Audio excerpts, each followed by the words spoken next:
Olá, turma do quinto ano. Sexta-feira estamos aqui, com uma aula de geografia. Vamos fazer a correção do módulo 1, da mais atividades, e depois a gente vai para o módulo 2, ok? Lá na página 347, módulo 1, nós teríamos que ligar corretamente as informações do quadro a seguir. Então, qual é o giro da Terra em torno do Sol? É um movimento de translação, tem a duração de 1 ano e dá origem às estações do ano. Tem a duração de 1 dia, movimento de rotação, giro da Terra em torno de si mesma e dá origem aos dias e às noites. 2. Vamos seguir os sentidos das setas e formar as palavras e escrevê-las. Na primeira forma, meridianos. Na segunda, paralelos, na terceira, terra, imaginárias e linhas. E aí vocês teriam que fazer uma frase com todas essas palavras aí, tá bom? A 3, íamos pintar os mapas, conforme as cores da legenda, Então, o hemisfério norte, nós íamos pintar de amarelo essa parte aqui, certo? E de verde essa parte aqui. Já aqui, nós íamos pintar de laranja toda essa parte e de vermelho toda essa parte aqui.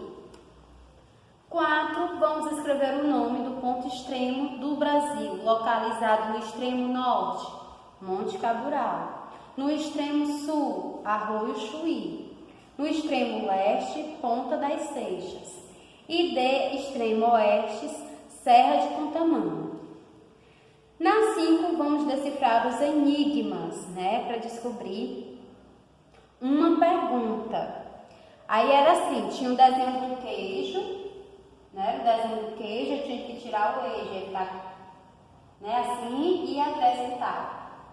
Quais são os países vizinhos do Brasil? Aí você vai botar Argentina, Uruguai, Paraguai, Bolívia, Peru, Colômbia, Venezuela, Guiana, Suriname e Guiana Francesa, certo? São 10.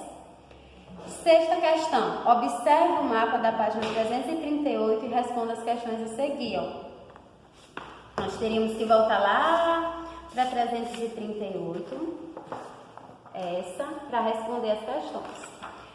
Qual estado está ao sul de Santa Catarina? Rio Grande do Sul. E qual é o norte? Paraná. B, qual é o estado que está ao norte do estado do Pará? Amapá. E C, qual é o estado que está imediatamente a oeste do estado de Goiás? Mato Grosso.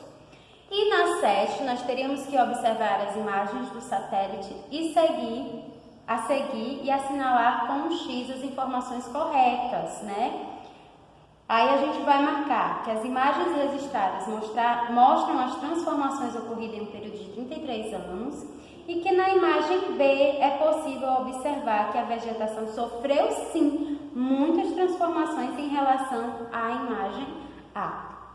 Agora a gente vai para o nosso módulo 2, certo? Vamos lá para a página 292 e vamos descobrir como formou-se a população brasileira, O povo brasileiro, gente, ele é miscigenado. O que quer dizer miscigenação? Ele é uma mistura de diferentes povos.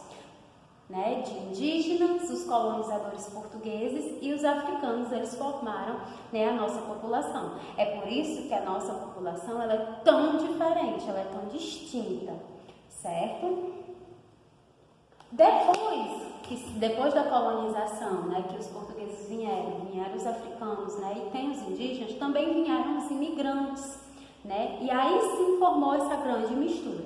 O Brasil ele é tanto na forma física, certo? Até na forma da cultura, também é uma cultura miscigenada.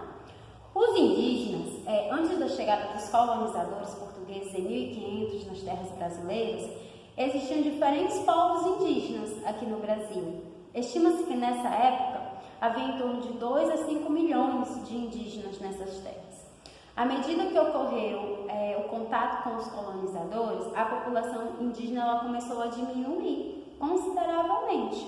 Esses povos eles passaram a ser escravizados, certo? Porque os europeus queriam que tivessem as pessoas para fazer o trabalho para eles, mortos em conflito, porque alguns indígenas eles não aceitavam isso, e também através de doenças, né? Eles contraíam doenças trazidas pelos portugueses.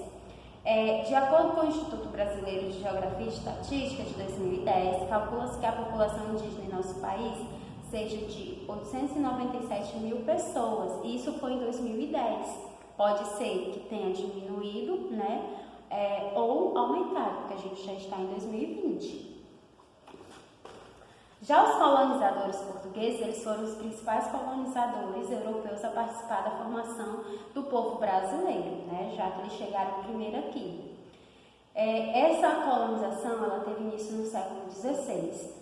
Eles estabeleceram contato com os indígenas e iniciaram o processo de ocupação das terras que formariam o território do nosso país. E essa colonização, gente, ela foi baseada na exploração do pau-brasil, né? Além do pau-brasil, de outros recursos naturais, como o ouro, e também a desenvolver algumas atividades econômicas, como a agricultura e a pecuária. Já os africanos, né, entre os séculos de 16 a 19, cerca de 4 milhões de africanos foram trazidos para o Brasil para serem escravizados. Esses povos eles eram obrigados a trabalhar nas lavouras, nos engenhos de cana-de-açúcar, nas construções, nas minas de exploração de ouro e de pedra preciosa, além de realizar trabalhos domésticos. Eles sofriam maus tratos, eles eram muito maltratados, não tinham direito a uma alimentação saudável, né, as condições adequadas de higiene e muito menos a liberdade, porque eles eram como se fosse um objeto, certo, dos colonizadores. E os outros povos imigrantes, né, depois da abolição, né, da escravatura, outros grupos de pessoas, né, de outros países também participaram da população, da formação do povo brasileiro. Entre eles estão os italianos, que vieram para as grandes fazendas de café, os espanhóis, os japoneses, os alemães, os sírios, os libaneses e turcos. Esses povos eles vieram para o Brasil principalmente entre os anos de 1870 a 1950, em busca de oportunidades de trabalho e melhores condições de vida. Estima-se que nesse período, nosso país recebeu aproximadamente 4 milhões de pessoas. Atualmente, o Brasil ele continua recebendo imigrantes de várias partes do mundo, porém em menor número, como os haitianos, os coreanos, os bolivianos e os venezuelanos, certo?